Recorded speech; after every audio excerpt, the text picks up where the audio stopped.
sababu ya kuabudu, nina sababu ya kukusifu,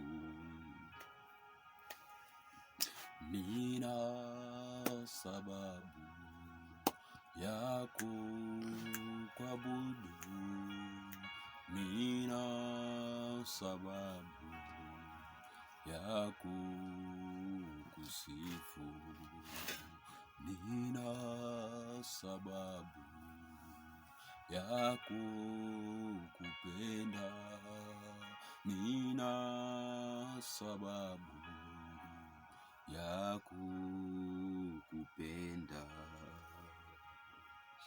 Oh, hallelujah. Thank you, Jesus. Thank you, God. I worship you. I glorify your name. This wonderful moment that God you have given unto us. Oh, we thank you, mighty Redeemer. We thank you, Jehovah Shammah. We thank you, Adonai, for this wonderful moment that God you have given unto us so that we can share your word. Oh, hallelujah, Jesus. Oh, hallelujah, somebody, can you say amen?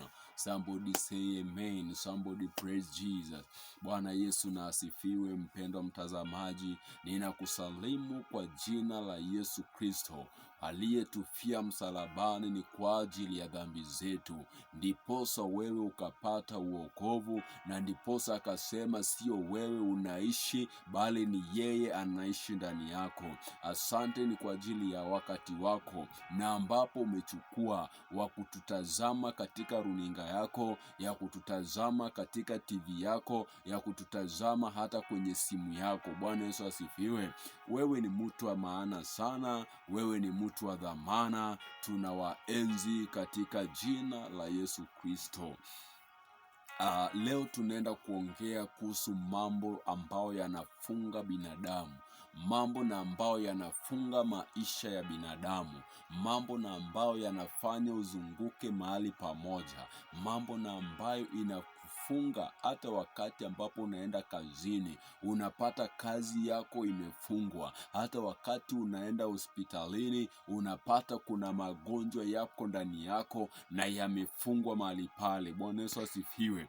Ni kwa sababu gani wanadamu, na ni kwa sababu gani sisi waliookoka mpaka wa leo kuna magonjwa tunahangaika nazo, mpaka wa leo kuna mambo tunasumbuka nazo, mpaka wa leo kuna vitu na ambavyo vimetukwamilia? Unapata kuna mambo katika familia yako inazunguka mahali pale, unapata kuna mambo katika maisha yako haitaki kukuachilia. Ukiangalia taswira ya familia yako, unapata ilikuwa na nyanya yako, unapata ilikuwa na babu yako, ikakuja kwa baba yako, ikaenda kwa watoto wenyu, sasa imekuja katika nyumba yako na wewe pia bado inakusumbua. Bwana Yesu asifiwe.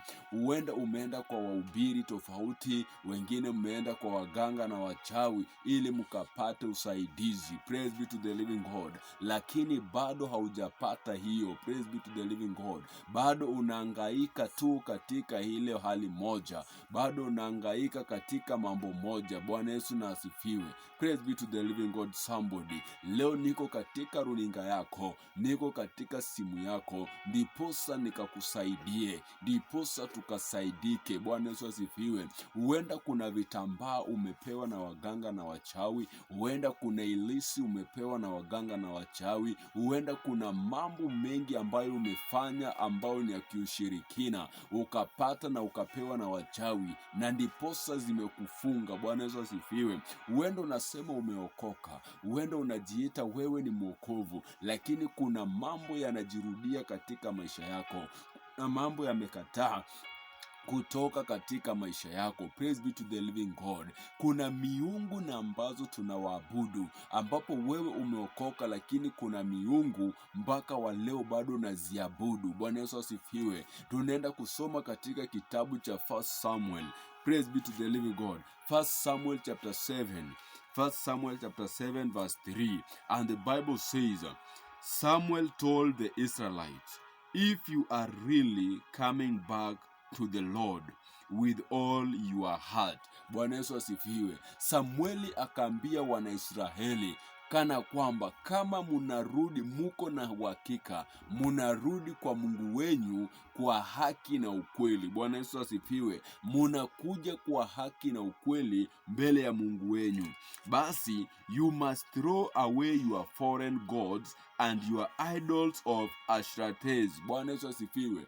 Basi ni sharti mukawache miungu ya kigeni. Bwana Yesu asifiwe. Kuna miungu za kigeni na ambazo katika maisha yako umeileta. Kuna miungu za kigeni katika maisha yako umepewa. Wengine mmepewa ilisi za kufunga katika mikono, wengine mmepewa za kuweka katika biashara. Hata kwa nyumba yako pale kuna ilisi umeweka, na pale ndio unaabudu. Bwana Yesu asifiwe. Mande unaabudu pale, Sande uko kanisani na unataka shida ikuondokee. Bwana Yesu asifiwe. Basi Samueli akawaambia Wanaisraeli kana kwamba mnataka Mungu akawatendee, mnataka Mungu awakumbuke, mnataka Mungu awashindanie. Kuna zile miungu za kigeni na ambazo mmeweka mahali pale. Kuna miungu za kigeni na ambazo unaamini. Kuna miungu za kigeni mulipewa na baba zenyu na mababu zenyu, na ndiposa munaziamini. Hizo ndio zile baadhi ya vitu zimewafunga.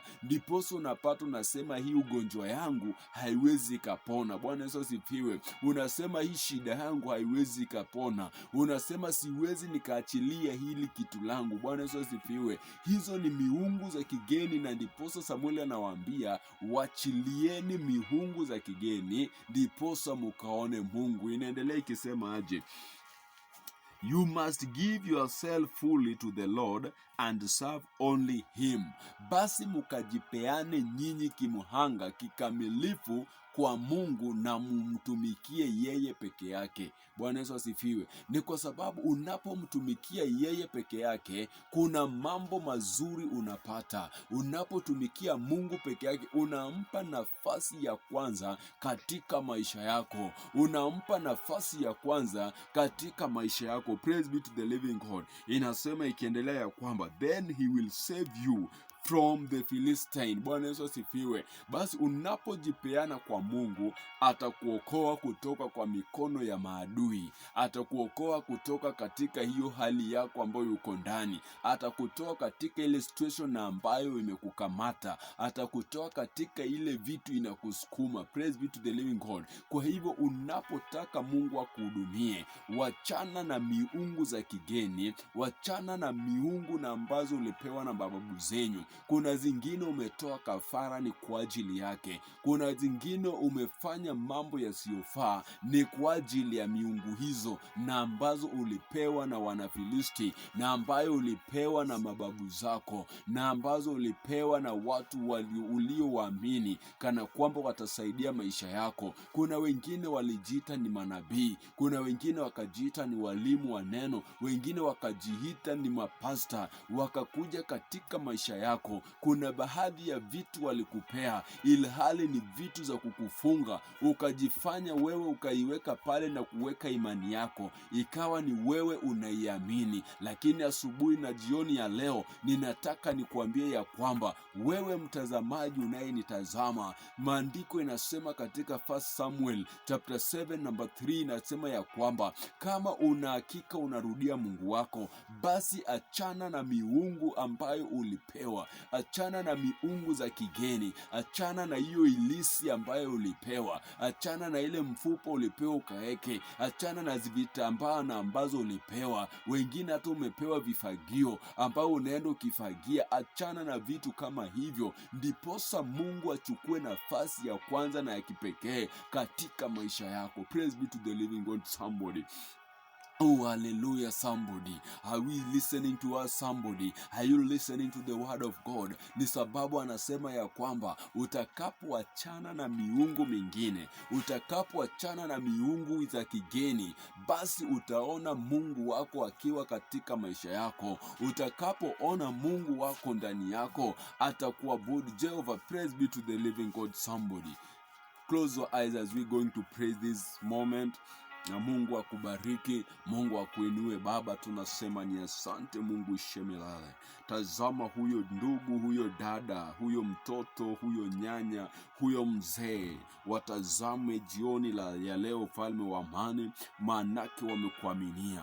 Wameamini ya kwamba kuna miungu migeni walipewa, kuna miungu na ambayo imewasumbua katika maisha yao, na ni wakati na ambao wameamua ya kwamba wanaenda kukurudia. Jehova Baba ukawarudie, Jehova Baba ukawapokee. Wamesema ya kwamba Mungu Ishemelele wanaenda kukutumikia na ni kwa haki na ukweli. Wanaenda kukutegemea ni kwa ajili Bwana, wewe ni mwanzo tena mwisho. You are the Alpha and Omega. Timiza katika maisha yao, na ni katika jina la Yesu Kristo tunaomba na kuamini.